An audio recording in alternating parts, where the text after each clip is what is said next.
Hey friends, today's video is a little different subject from my usual material, which normally focuses on gardening and chickens and maybe DIY projects. So today's video is a little bit different because people often ask what equipment I use to make my videos. What microphones, what cameras, and other equipment do I use? So today I'm going to give you a behind the scenes look and show you some of my favorite tools for making videos. So let's dig in.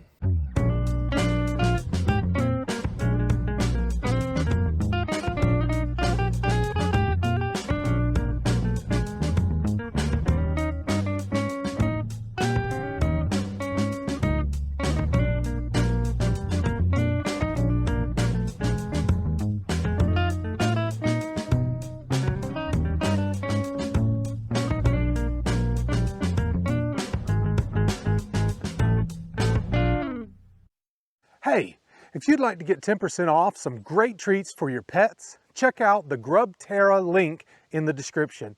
My friends at Grubterra make the absolute best black soldier fly larvae for chickens, birds, and reptiles. And they also make excellent treats for your dogs, all while helping the environment. Use the discount code GROWANDBEFruitful to get 10% off all your orders, and you'll also help support this channel.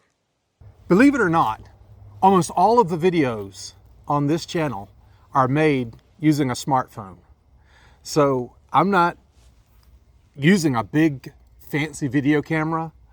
I'm just using a smartphone that I carry around in my pocket every day. I started out with a Samsung S10 like I'm holding in my hand, and I used this for over a year. I think probably 2 years I used this phone. And then when I upgraded to an S23, I kept my old S10 and I used this.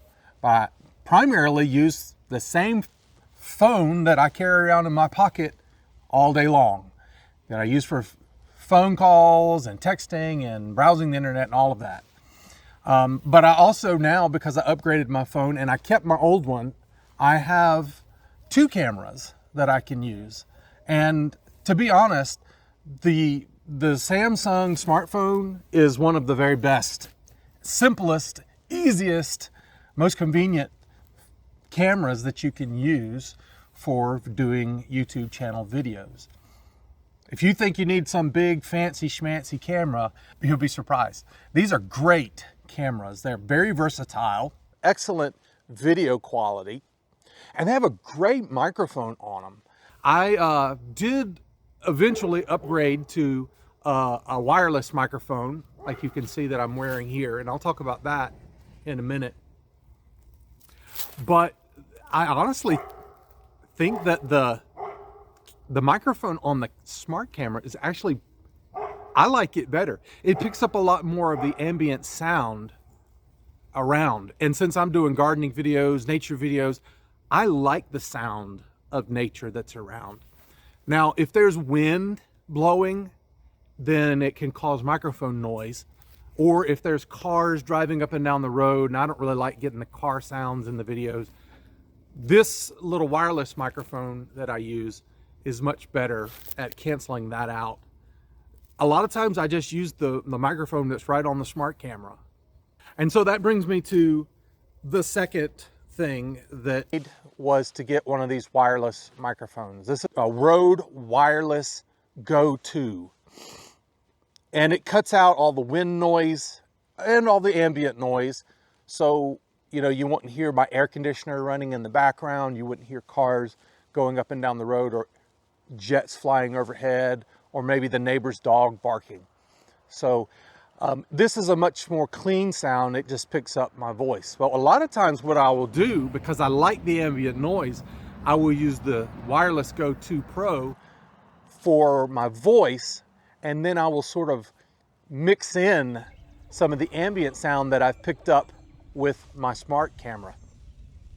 Another piece of equipment that I upgraded to use, I do most of my videoing with a smartphone, as I told you, but I did upgrade and get a nice Sony ZV-E10 camera. And the thing about this that really attracted me was the idea of having this telephoto lens. So this camera you can take the lenses and you can exchange them. It comes with just a standard, but you can upgrade and you can get longer lenses. And so, although I knew, and I'm very happy with using smart cameras, if I want to get long distance shots, well, this telephoto lens can really stretch out there. This is, I think, 280 millimeters. So I can get good close-up pictures of birds, like at my bird feeder, or chickens at a distance, things like that. So I had the idea that I wanted to get some other angles, different angles, and so I thought, well, I'll get this. Since I have it, I'm going to make sure I make good use of it. And I've had gotten a lot of enjoyment out of this. I'm glad that I got it, but it's really not necessary for most of what I do. Only a few specialty shots do I really need. It does have a lot more ability to be customized as far as like getting a blurry background, adjusting your aperture and that sort of thing. But really, smartphones nowadays can do almost everything you want. Unless you are like a professional photographer and you really know what you're doing with the camera like this, you can do almost everything with the smartphone camera. But this is just something extra. I'm glad that I have it, but it's not absolutely necessary. Now, this is a one-man show. I do all of the work myself, including the videoings. I don't have a cameraman, so I rely on equipment to hold my camera. I use a selfie stick that has a tripod on the bottom of it. This is one of the most handy dandy things that I've had, because I can take this and I can extend that out to get a really good, shot of my face.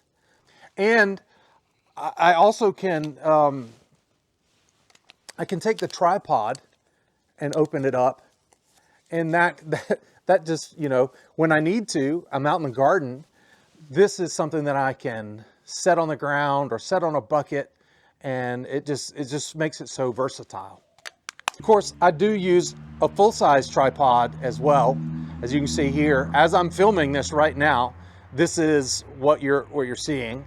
And you can see there's actually a teleprompter going on the camera that I'm reading off of. So that's a very useful thing to have a full-sized tripod. The tripod on the selfie stick is just not very stable, okay? So if it's down low to the ground and it's relatively level, that works pretty good. But when you get it really tall like this, well, now we're getting kind of top heavy. So you really have to have a good surface to set it on. But the big tripod, you can take it anywhere. So it's sort of a trade-off. This little tripod here, this little selfie stick, man, it's just so easy. This little setup right here, I can stick this in my car. I can go anywhere and do anything, and this is all I need to video just about anything. As long as there's not a lot of wind, I can do just about anything just with this little setup right here. But if I wanted to upgrade and do better, then I would use the larger tripod, because that just makes things better. And of course the tripod, as you can see, it just has a little clamp that holds everything right on to the top. And it has a quick release button here so that you can take things off. And it's just a very easy way to do things. Another useful selfie stick that I use is actually a gimbal. And it actually, you see, as I flip it like this, it stays level. And this is helpful. Try to keep your video steady when you're walking. Maybe you're doing, kind of pointing it back at yourself and you're walking through the garden. And this helps keep it more steady. Also, I can get shots down low with, up close to the garden. And this, as you flip it, will keep it steady. Now, it's only one axis, so it doesn't keep things steady this way, only this way. But this was very cheap. It was not very expensive at all. There's a lot more expensive gimbals out there. Is it really necessary? Again, no, not necessarily. For just most of the things that I do, I don't do it. But I do use this quite a bit, since I do a lot of, you know, style shots sometimes. I'll be walking through the garden and this makes it easier. However, even if you have just a regular selfie stick, you can fix a lot of the shaking in your hand once you go to do your video editing. Now, as I told you, Speechway is another cool little thing that I use. Speechway is a free app that helps you look right at the camera and read the script. It syncs with Google Docs so that you can type up your scripts in Google Docs and then you can upload them into your camera and you can stare right at the camera. You can adjust the speed of the script as it goes up through the camera and it teleprompts you and tells you exactly what to say. You can make the script larger or smaller and it's just a wonderful thing. I don't always use scripts, and in this video I'm actually going back and forth between reading a script and just ad-libbing. And you can probably tell when I'm ad-libbing, I'm a lot less articulate. I repeat myself and I stumble and bumble over my words. When I'm reading off the teleprompter, it seems to go much smoother. I try to make it natural, like I'm not reading, but many times I am reading off of the teleprompter. Now, it can be kind of a pain to dial in to get the text where it's moving at the right speed. And unfortunately, it doesn't have a remote, so if I get behind on my script like I just did now, I have to actually reach my finger up and press the stop button on the teleprompter. And maybe I have to kind of go back and scroll back to where I need to be and then hit the play button again. Just a small thing. I can fix most of that in post-processing when I'm editing my video, but I just would be nice if I had a remote. I could save so much time in video editing without having to go back and fix that. And if you pay really close attention, sometimes in my videos, you might notice you'll see me going like this, and I have to cut that out. And sometimes I can cut it completely out, and sometimes you might see me moving toward the camera, getting ready to push the button. Just little things like that. When it comes to visuals, I use GIMP, a free photo editor. It's great for refining and enhancing your photos before incorporating them into your videos. Whether it's adjusting colors, adding filters, or cropping images, GIMP gives you the flexibility to create visually appealing content. See the difference between reading off the teleprompter and ad-libbing? Another one of my favorite tools that I use is something called DaVinci Resolve. DaVinci Resolve is a free video editing program. Now, when I say free, you automatically going to think that it's cheap. It is not cheap. It is a very powerful, very good video processor. It's the best processor I've used. And it is upgradable. You can pay to get the full version of it. But I'm gonna tell you that the free version of it can do so much. I've never felt the need to upgrade. But if you want to, you can. But I've always used the free version of it. I started out using an old program that came on my computer. You know, it's something that I'd used for probably 10 years. And it was actually outdated and they didn't even make it anymore. I had to get like a special version of it to get it to work on my computer. And eventually I said, I'm gonna upgrade to a real professional video editing software. And I asked a friend of mine at church what he would suggest. He's just a tech genius.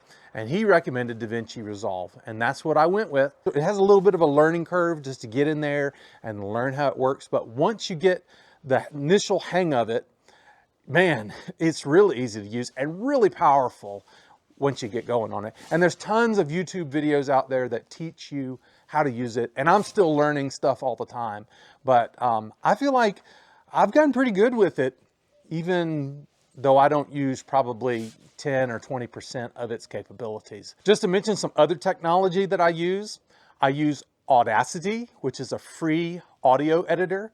It does a great job in helping cleaning up some audio, doing some compression and things that you can do in DaVinci Resolve. But I've just been using Audacity for about 10 years and I've gotten really good at it. And I think it works better than DaVinci Resolve on some of the audio things that I like to do. Now, before we wrap up, I want to share a quick Bible lesson that connects the technology that we've been discussing with our spiritual life. In Proverbs 29:18, it says, "Where there is no vision, the people perish." Now, in the context of making a YouTube video, vision isn't just about what we see through the lens of the camera. It's about having a clear purpose, a goal, a direction. Just like we're carefully choosing our camera angles to capture the beauty of the garden and to tell a story, well, God invites us to view our lives with that same kind of intention. Sometimes the lens of our heart may need adjusting. We may face challenges, shaky moments, or uncertainties, just like we may have an unstable camera while we're moving too fast with a shaky hand through the garden. Yet with the right perspective, even the shakiness in our life can be edited out. Because in life, God provides us with tools, the tools of faith and hope and love. And these tools help stabilize us and keep our focus on the beauty around us. Remember, the creator of the universe is the ultimate director of our stories. So whether you're capturing the growth of a plant or navigating the twists and turns of life, embrace the vision that God has for your life. Let His perspective guide your creative process and your journey. And as you go out to create and explore, may your videos and your life reflect the beauty and purpose that God has planted within you.